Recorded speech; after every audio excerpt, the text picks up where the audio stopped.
Ikaze wowe ukomeje kubana natwe wakomeje kudukurikira uri mu Rwanda cyangwa se hanze y'igihugu cy'u Rwanda ukaba ukomeje mu by'ukuri gukurikira M247 TV muri gahunda za amakuru. Niyo utari wakora subscribe kubikora biroroshye cyane, nukora munsi gato y'inkuru ukareba ijambo subscribe mu magambo atukura, hanyuma ugakandaho ubundi amakuru yacu akajya agusanga aho yibereye bitagusabye gukora byinshi cyane. Ikaze rero muri aya makuru, reka nkubwire ko urubanza rwa Rusesagina ndetse na Nsabimana Kariste alias Sankara n'uwitwa Nsengimana Hermani noneho kera kabaye bagiye guhura amaso ku maso. Bombi Nsabimana Kariste alias Sankara, Nsengimana Hermani bombi bahoze ari abavugizi b'umutwe wa FRN mu gihe Rusesagina ari we muyobozi mukuru w'uyu mutwe cyangwa se navuga w'uyu mutwe ushamikiye ku ishyaka rya MRCD ubumwe.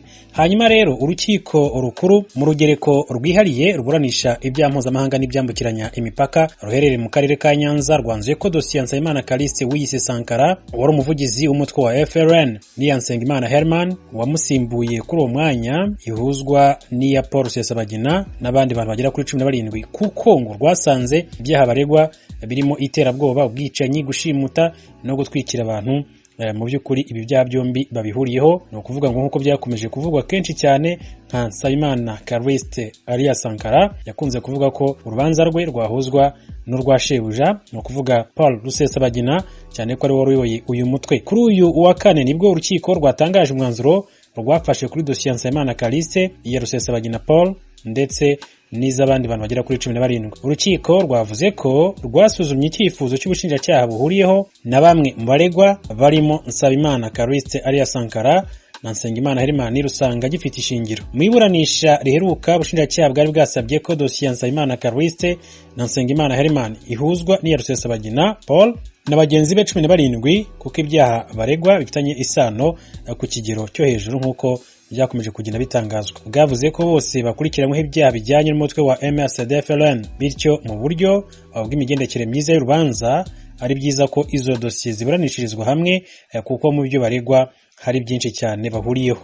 Nsabimana Kariste alias Sankara nawe yavuze ko byaba byiza dosiye yabo ihujwe n'iya Rusesagina nk'uko yabyifuje mu maburanisha yabanje, ariko avuga ko afite ikibazo kuri abarwanyi bandi kuko bose atabazi. Yagize ati Rusesagina turi kumwe mu rukiko tukavuga uko ibintu byagenze, byaba byiza kuko abantu bagiye bagira rero ngo ni njyewe muyobozi wa FRN kandi atari nge, ati guhuza dosiye rero ni byiza. Maître Moise Nkundabarashi wunganira Nsabimana Kariste nawe yavuze ko guhuza izo dosiye nta kibazo kirimo kuko ngo zijya gusa, asaba urukiko kubifataho umwanzuro.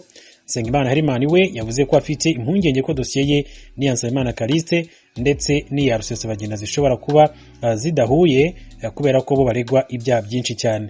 Yavuze ko kuzihuza ntacyo bitwaye, ariko asaba urukiko kuzashishoza rukareba buri wese ibyo ashinjwa akiregura. Abaregera indiki mu rubanza nabo bavuze ko guhuza dosiye ngo byaba ari inyungu kuri bo kugira ngo bahabwe ubutabera icyarimwe kandi indishyi baregera zizabashe kuboneka hamwe. Mu maburanisha yabanje Nsabimana Kariste alias Sankara yaburanaga wenyine, ariko tariki ya 1 Ukwakira 2020 urukiko rwanzura ko dosiye ye ihuzwa n'iya Nsengimana Hermani wamusimbuye ku mwanya w'ubuvugizi bw'umutwe w'abarwanyi ba FRN uko mu rwasanze ibyaha baregwa bifitanye isano ku kigero cyo hejuru. Bwana Rusesagina arigwa ibyaha birimo iterabwoba, gutera inkunga imitwe y'iterabwoba, gushyira abana mu mitwe yitwara gisirikare, gushimuta, gutwika ndetse no kurema imitwe y'iterabwoba.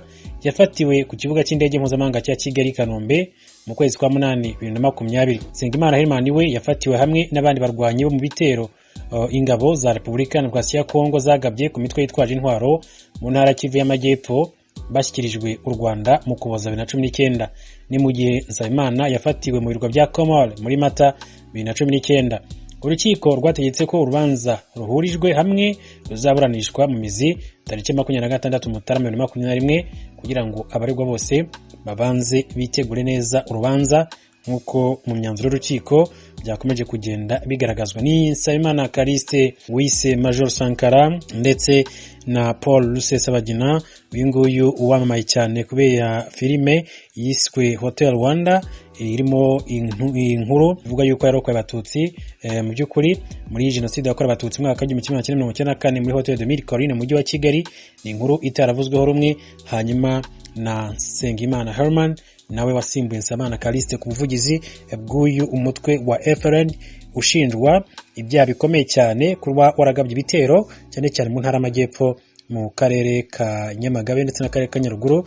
Ni ibitero byahitanye abaturage, byangiza kandi ibikorwa by'abaturage mu buryo bumwe cyangwa se ubundi mu buryo bukomeye cyane, ndetse kandi kugeza magingo angaya akaba n'imiryango ikomeje kugenda ihura n'ingaruka cyane zasizwe na biriya bitero byabaye muri 2018 ndetse na 2019 bivuga ko byagabwaga biturutse mu ishyamba rya Nyungwe.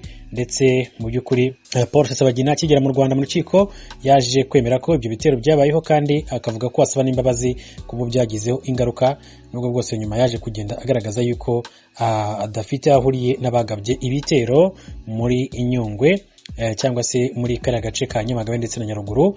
Ni Paul Rusesabagina ufungiwe muri gereza nkuru ya Kigali ya Nyarugenge iherereye i Mageragere. Ni Nsabimana Callixte ndetse na Sengimana Herman bombi bafungiye muri gereza nkuru ya Mpanga, bakaba buranira mu rugereko rukuru mu by'ukuri rwihariye ruburanisha ibyaha mpuzamahanga n'ibyambukiranya imipaka ruherereye mu karere ka Nyanza mu ntara y'Amajyepfo. Akaba rero ari uko byifashe, bakaba rero bagomba guhurizwa hamwe urubanza rwabo bakaburana bari kumwe.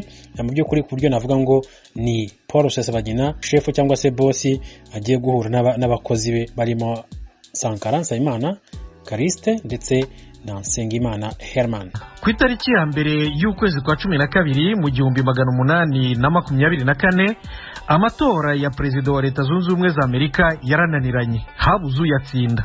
Impaka zakiranuwe n'inteko ishinga amategeko nk'uko byagenze izindi nshuro ebyiri mu mateka y'amatora y'umukuru w'igihugu cya Leta Zunze Ubumwe za Amerika. Ikaze mu kiganiro Americana.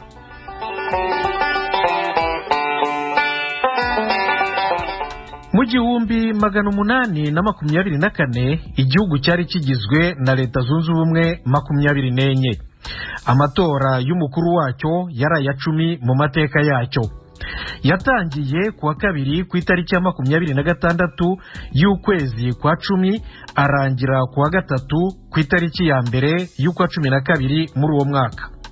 Aya matora yarimo abakandida bane: Andrew Jackson wari senateri ukomoka muri leta ya Tennessee mu burasirazuba bw'amajyepfo y'igihugu, John Quincy Adams wari minisitiri w'ububanyi n'amahanga, Henry Clay wari perezida w'umutwe w'abadepite w'inteko ishinga amategeko y'igihugu, na William Crawford wari minisitiri w'imari ya leta.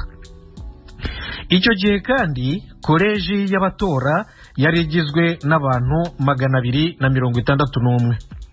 Nk'uko tubisanga ku rubuga rwa interineti history.house.gov rw'inteko ishinga amategeko ya Leta Zunze Ubumwe za Amerika umutwe w'abadepite, kandida Andrew Jackson yabaye uwa mbere hombi mu majwi ya rubanda na 99 ya koleji y'abatora.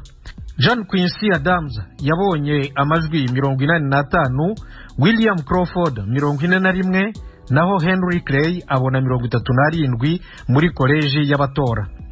Muri bose uko ari bane rero habuze ubona amajwi 131 y'itegeko muri koleji y'abatora yari gutuma aba perezida w'igihugu. Nk'uko itegeko nshinga ribiteganya, guhitamo umukuru w'igihugu mushya byagiye mu maboko y'umutwe w'abadepite. Nubwo Henry Clay yarawukuriye, we nta mahirwe yari afite kuko yari uwa kane, kandi itegeko nshinga ritegeka umutwe w'abadepite guhitamo muri batatu ba mbere gusa. Abadepite batoye John Quincy Adams aba perezida wa gatandatu wa Leta Zunze Ubumwe za Amerika, atsinze Andrew Jackson wari wabaye uwa mbere mu majwi ya rubanda n'aya koleji y'abatora. Andrew Jackson byaramubabaje cyane, avuga ko Adams yaguriye Henry Clay kugira ngo amutoreshe akoresheje ububasha bwose n'ingufu yari afite mu badepite. Andrew Jackson yemeye insinzi ya John Quincy Adams ariko akomeza kumushinja ibi byaha bya ruswa kugera mu matora yakurikiyeho mu 1828 nayo nibo babiri bayapiganiwe. Noneho Andrew Jackson yigaranzura John Quincy Adams arayatsinda aba perezida wa karindwi wa Leta Zunze Ubumwe za Amerika. Aya matora yo mu 1824 ariko siyo yonyine yakiranuwe n'inteko ishinga amategeko, habayeho n'andi abiri.